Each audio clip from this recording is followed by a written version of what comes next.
그 하워드라는 분 혹시 아세요? 잘 모르시죠? 하워드라는 분. 저도 잘 모르는 분인데 그 하버드에서 40년 동안 경제학을 가르친 교수셔요. 근데 개인적으로 알지는 못하고요.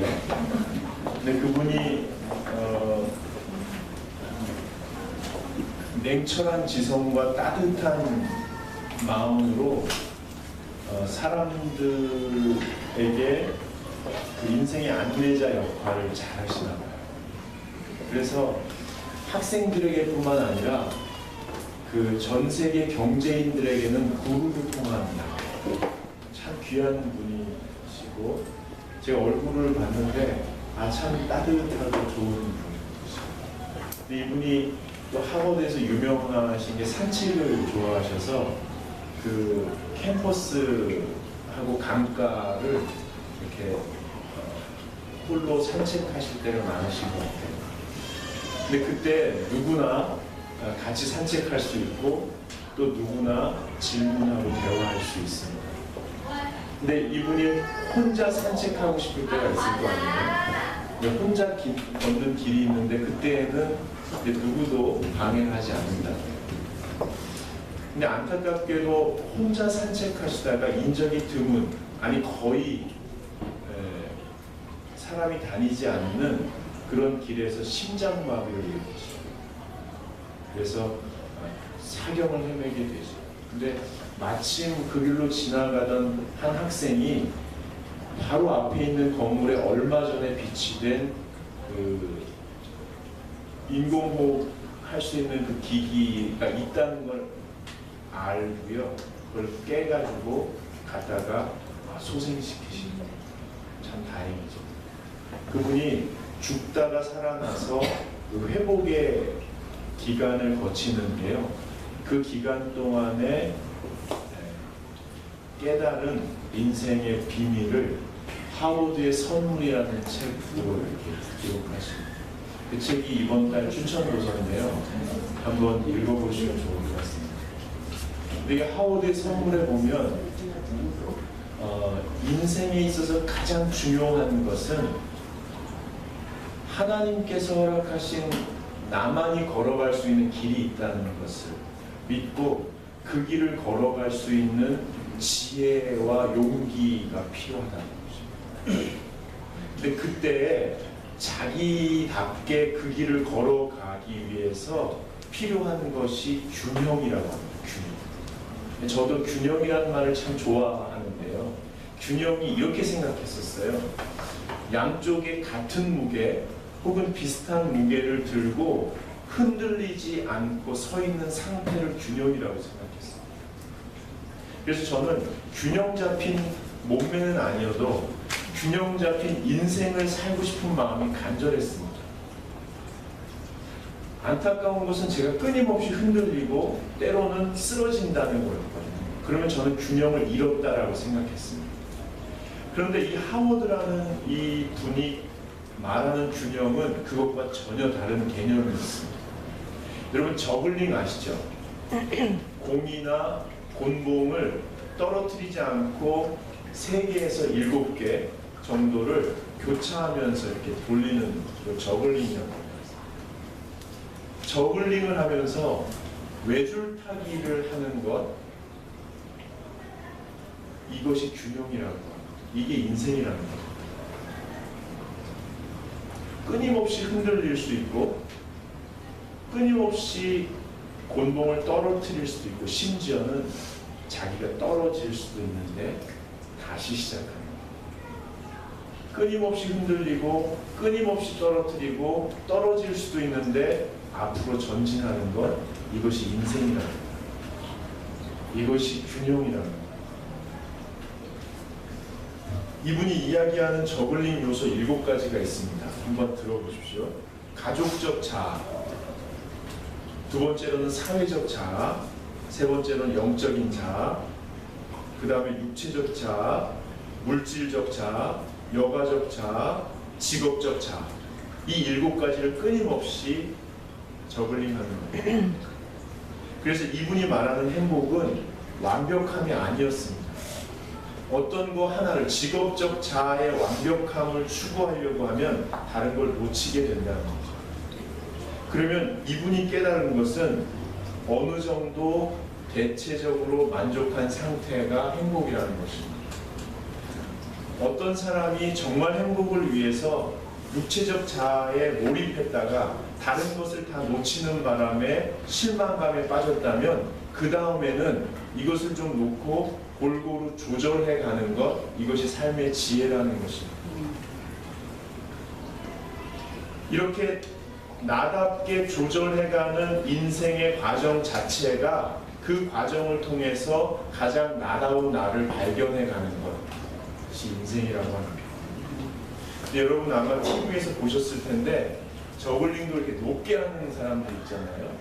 그리고 이렇게 줄타기도 이렇게 춤을 추듯 할 때가 있고, 또 여러분의 인생을 얘기하는 겁니다. 때로는 저글링을 이렇게 낮게 할 수도 있잖아요.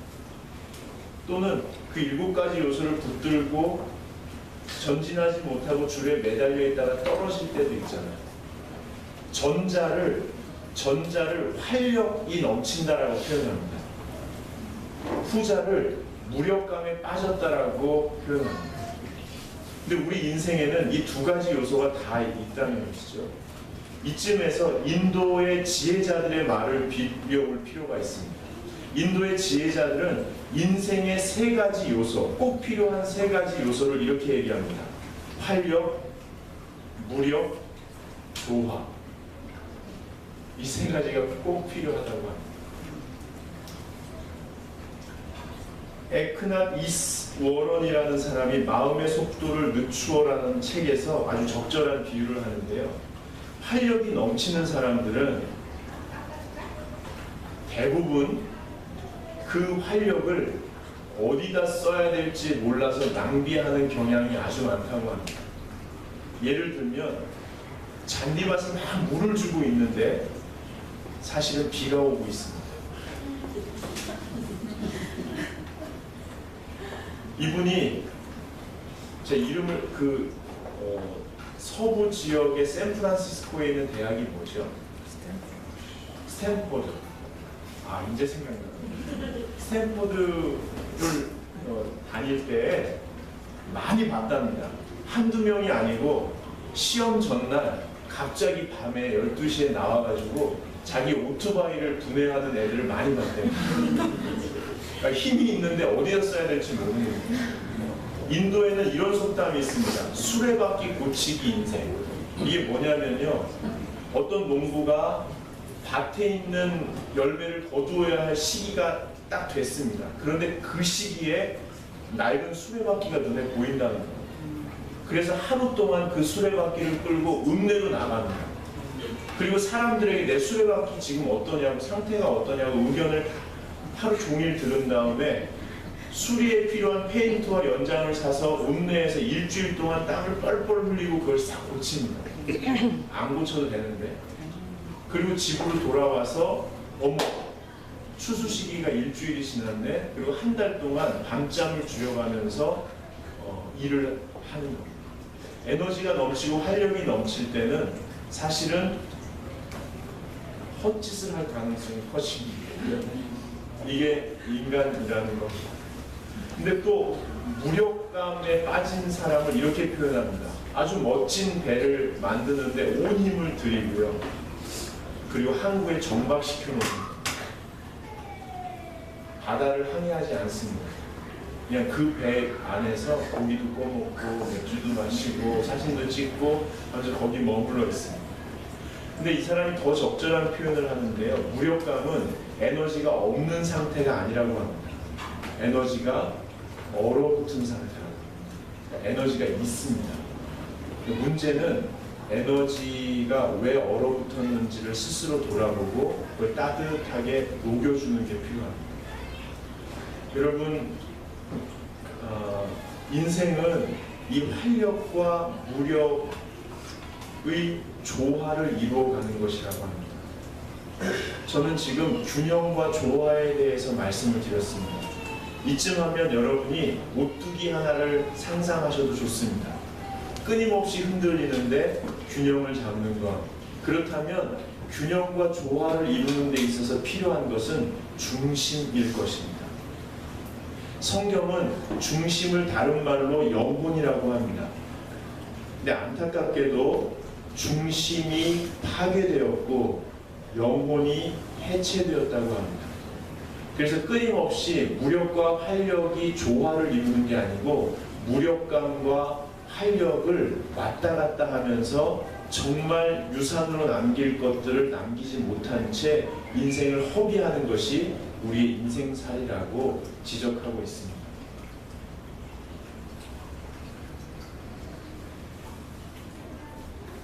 여러분, 여러분의 중심은 어떠신가요?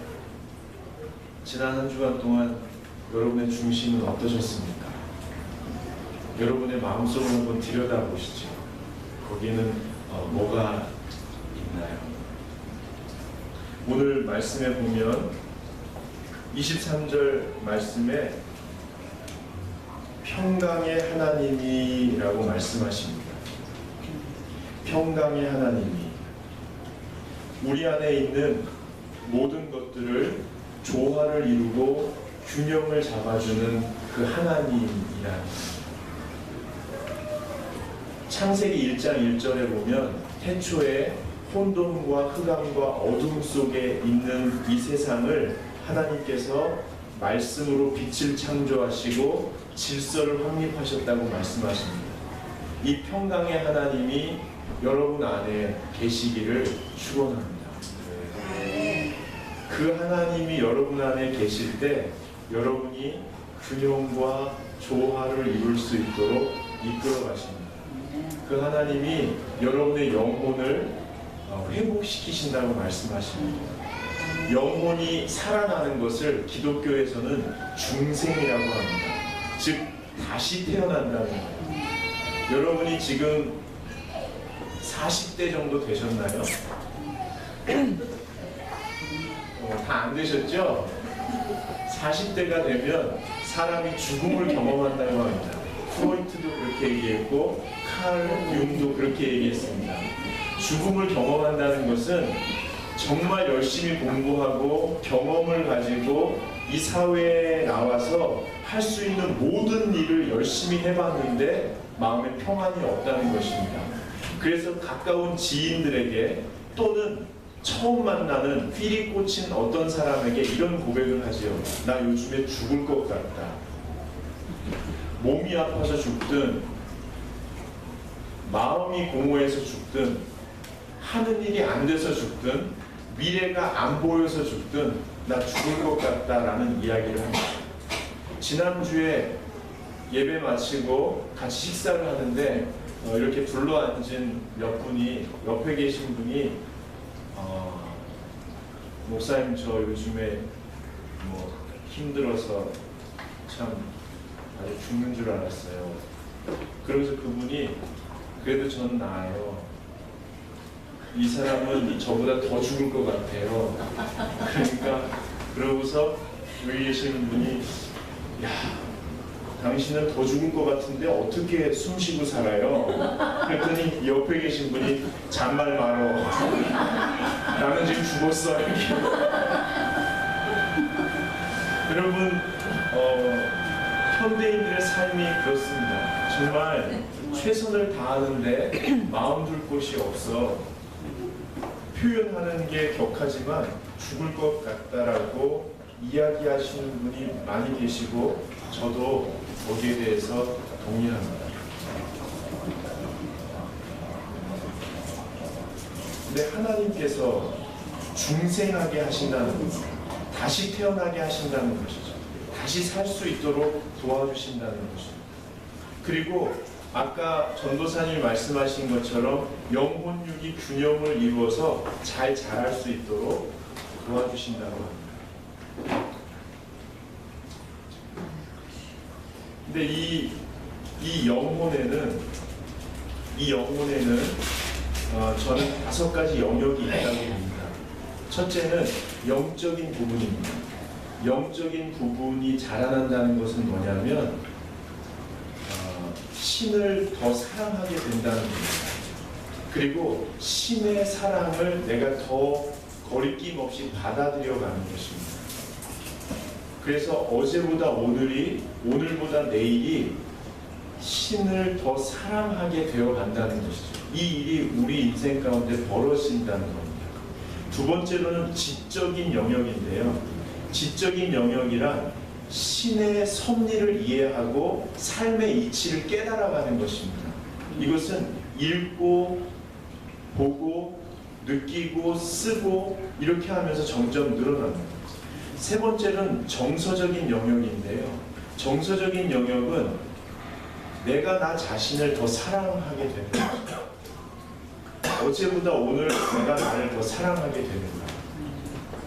오늘보다 내일 나는 나를 더 사랑하게 될 것인가. 사랑이 뭐죠? 나를 그대로 인정하는 겁니다. 남한테 보이는 것, 남한테 드러내는 것 말고 그냥 나를 있는 모습 그대로 인정하는 것입니다. 그리고 그것을 이해해 주고요. 그것을 수용하고 나를 점점 좋아하게 되는 것입니다. 이것이 신앙 안에서 이루어지는 비밀이죠. 신비롭습니다. 나를 갖추어서 남들에게 보이는 것이 아니라 그냥 있는 모습 그대로 나를 점점점 사랑하게 됩니다. 네 번째로는 사회적인 영역입니다. 관계의 영역인데요. 나를 사랑하는 것처럼 다른 사람을 사랑하게 되는 것입니다. 다른 사람을 인정하는 것이죠. 그냥 그대로. 저는 이것이 매우 어렵다는 것을 요즘에 느낍니다.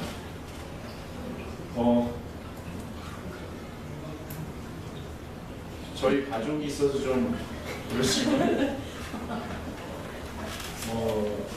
이제는 제가 얘기해도 제 아들이 잘 안 듣습니다. 몇 시까지 들어와 그러면은 옛날에는 예 그러던가 아니면 한 30분 더 있다 오면 안 돼 이렇게 했는데 요즘에는 왜 그때 들어와야 돼? 왜 집에 들어와야 돼? 좀 처음엔 충격적이었지만 시간이 지날수록 나의 종속된 아이가 아니고 우리 집안의 종속된 아이가 아니고 한 사람의 인격체로 성장해 가면서 자기 이야기를 낼 수 있다는 사실을 그냥 받아들이는 것이 아프다는 것을 저는 배우고 있습니다. 뭐 그게 심각한 건 아니지만 근데 그러면서 제가 한 달 어간에 놀라운 사실을 발견하게 됐습니다. 10대 후반의 아이도 제 목소리를 내는데 우리 교회의 교육자가 저를 포함해서 4명이고 우리 다세연에서 함께 일하는 분이 11분 정도 되고요. 연구하고 그러는 팀까지 하면 20명, 30명 이 정도가 되는 것 같습니다. 정확히 제가 잘 모르겠어요. 근데 이분들이 30대, 40대이신데 리더라고 존중해주고 무슨 이야기를 하면 어떻게든 거기에 맞춰서 뭔가를 해보려고 기획서도 쓰고 내 마음에 드냐고 물어도 봐주고 이런 것들이 기적이라는 사실을 제가 깨닫게 됐습니다. 또 하나는 나한테 맞추는 것이 자연스럽게 여기고 왜 나한테 맞추지 않냐는 듯이 뭐라고 이렇게 슬슬슬 하고 하는 내 자신이 어처구니 없다는 사실을 제가 깨닫습니다. 그 인격체들 앞에 엎드려서 그들을 통해서 하나님이 정말 하고자 하신 게 뭔지를 듣고 그들과 함께 이룰 수 있는 게 뭔지를 찾아나가기 위해서 더 치열하게 연구하고 그들을 존중하고 그들의 인격 앞에 같은 마음으로 엎드리고 하지 못하는 제가 너무 놀랍게 어처구니 없게 여겨졌습니다. 사람을 사랑한다는 것은 신비로운 것입니다. 5번째 영역은 생활훈련입니다. 생활의 영역입니다. 몸의 영역입니다. 조화와 균형을 통해서 끊임없이 역량이 강화되어 가는 것. 이 5가지가 조화를 이루는 것, 이것이 어떻게 가능하냐면 나를 만드시고 나를 이 땅에 보내신 여호와 하나님, 어떻든 신적인 그 존재를 내 마음속에 받아들일 때 그분이 이루신다는 것입니다. 오늘 본문 말씀을 보시면 평강의 하나님이 친히 너희를 온전히 거룩하게 하시고 온전하게 하신다는 것입니다. 인간의 두루두루 온전하게 하시되 중심이 파괴되고 영혼이 해체된 사람을 죄와 어두움에서 건져서 거룩하게 구별하시고 또 너희의 온 영과 혼과 몸이 우리 주 예수 그리스도의 강림하실 때에 흠없게 보존되기를 원하는데 24절에 너희를 부르시는 이는 미쁘시니 즉 성실하시니 그가 또한 이것을 이루시리라 라고 말씀하십니다. 여러분, 저는 영혼이, 저와 여러분의 영혼이 영적, 지적, 정서적, 사회적, 신체적으로 이루어져 있는데 이 중에 가장 중요한 것은 단호히 믿음이라고 선포하는 바입니다. 좀 멋있죠? 선포하는 바입니다. 믿음입니다. 여러분이 믿음이 가장 중요합니다. 왜 믿음이 중요하냐면 여러분의 인생이 어떠십니까? 끊임없이 떨어뜨리시겠죠? 격하게 반응. 끊임없이 떨어뜨리실 겁니다. 하나를 떨어뜨리면 이거 할 맛이 없어지죠. 남들은 열심히 잘하는 것 같은데 나만 왜 하나를 떨어뜨리나? 하나 떨어뜨리면 긴장해서 하나 두 개 떨어뜨리고 그러면 5개가 아무리 돌려봐야 뭐 하나 하는 마음에 다 떨어뜨립니다. 그러다가 자기도 떨어지죠. 이것이 인생인데요. 이때마다 필요한 게 뭘까요? 다시 조화를 이루시고 끝내 완벽하게 온전하게 나를 온전한 한 사람으로 세워가시는 그분이 나를 포기하지 않는다는 믿음. 이게 기독교에서 말하는 믿음입니다. 내가 완벽해져서 높아져서 큰 일가를 이룰 수 있다는 확신이 아니라 내가 인생의 고난과 역경 속에서 나의 연약함 속에서 끊임없이 떨어뜨리고 주저앉을 수밖에 없지만 다시 나를 시작하게 하시고 나를 포기하지 않으시는 그 하나님이 내 안에 계시다는 이 믿음. 그래서 다시 주섬주섬 주셔서 인생의 중요한 요소들을 소중하게 다루면서 다시 한번 균형 잡고 흔들리지만 끊임없이 그 길을 갈 수 있는 이 믿음. 이것이 가장 중요합니다. 왜요? 우리를 거룩하다는 것은 구별됐다는 것입니다. 나를 그냥 시궁창 같은데 그냥 놔두신 게 아니고 구별하셔서 새 삶을 시작하게 하신 분이 계시다는 겁니다. 여러분, 제가 5살 때인가 답심리에 살았거든요. 5살 때는 답심리에 살아야 됩니다. 답심리에 사는데 제 달리기가 빨랐어요. 지금은 아주 느린데 달리기를 못하는데 그 동네 초등학교 5학년 형들이 막 뛰어가면 그냥 이유도 없이 따라가잖아요. 막 뛰어가는. 근데 마치 내가 형들하고 한 그룹이냐, 형 어디가 우리 뭐 이렇게. 근데 형들은 아무도 신경 안 쓰고 뛰는 거예요. 근데 전 막 뛰어가다가 한 번은 이런 적이 있습니다. 그러다가 보통은 형들이 사라지면 다시 오는 건데 그날은 쫙 뻗은 길에 형들이 가는 게 보이니까 끝까지 쫓아가는 거예요. 근데 저희 동네에 뭐가 있었냐면 한 2m 정도 되는 개울 같은 게 있었는데 깊었거든요. 그리고 공장 폐수가 글로 흘러나와서 아주 시꺼멓고요. 위에 거품 같은 게들 있었습니다. 거기를 뛰어넘어가는 거예요, 형들이. 근데 제가 가면서 이건 아닌데 아닌데 싶은데 5살짜리가 뛰었어요. 뛰면서 가운데 시꺼먼 돌이 하나 있더라고요. 근데 돌이 떠 있을 리가 있나요? 나중에 보니까 그 배추가 그 해 위에 쩔어가지고 있었던 거예요. 그걸 밟고서 뛰어넘으려고 밟았는데 빠졌죠. 아직도 기억나요. 이렇게 빠져가면서 그 수면에 약간 밝게 비치는 게 없어지는 거예요. 그러면서 이렇게 죽는구나 하고서 이제 제가 우리 집 대형당 앞에 서 있는 거예요. 그러니까 가다가 형들이 돌아보니까 없잖아요. 그래서 와서 손 잡고 아마 건져줬나 봐요. 머리를 이렇게 건져줘가지고 집 앞에 데려다 줬대요. 집 앞에 대문에 들어갔는데 저희 어머니가 어이없다는 듯이 이렇게 보니까 아들이 아주 시꺼먼 폐유에 쩔어가지고 코, 눈, 귀, 입, 똥꼬, 겨드랑이에 다 껴가지고 이렇게 있잖아요. 우리 어머니가 오라고 해서 옷을 벗겨주셨어요. 근데 그 악취가 아주 사람을 미치게 해요. 아주 그냥 썩은 악취가 아주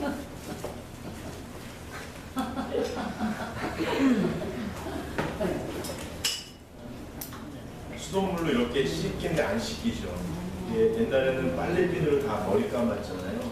빨래비누를 하는데도 이렇게 뜯어내고 다 이렇게 했는데도 냄새가 나요. 그러니까 제가 그때 저희 어머니한테 뭐라고 했던 얘기가 기억나요. 그 더러운 기분을 표현해야겠는데 표현할 길이 없잖아요. 그러니까 엄마 나 지금 18이야 18. 그러니까 엄마가 그래 18이다 이거 막 그러면서 닦아줬어요. 그래가지고 다 씻었는데도 냄새가 계속 나니까 햇볕에 말렸다가 다시 씻고 저는 지쳐서 자면 좀 있다가 또 닦아서 깨워서 또 씻고 하루 종일을 씻고 옷을 깨끗하게 입힌 다음에 밤에 집으로 이렇게 들어가는 기억이 있어요. 여러분 우리가 살다 보면 아주 어디에 빠져가지고 아주 기분이 그럴 때가 있습니다. 근데 오늘 하나님이 뭐라고 하시냐면 평강의 하나님이 친히 너희를 온전히 거룩하게 구별해서 너는 내 아들이다, 너는 내 딸이다 이렇게 해서 하나님의 품으로 이렇게 인도해 주신다는 것입니다. 오늘 말씀이 그 말씀입니다. 우리를 자녀 삼아 주신 그분께서 우리를 날마다 깨끗하게 씻어 주신다. 교회 오면은 주의 보혈의 은혜로 나를 씻으십시오 이렇게 얘기하는 때가 있는데 그게 무슨 의미인지 몰랐거든요. 근데 이 말입니다. 이 말 우리 엄마는 하루 종일 걸렸지만 우리 주님은 단번에 씻으신다. 단번에. 그래서 여러분이 새 마음으로 날마다 새롭게 하루하루를 살아가실 수 있기를 바랍니다. 같이 찬송하시죠.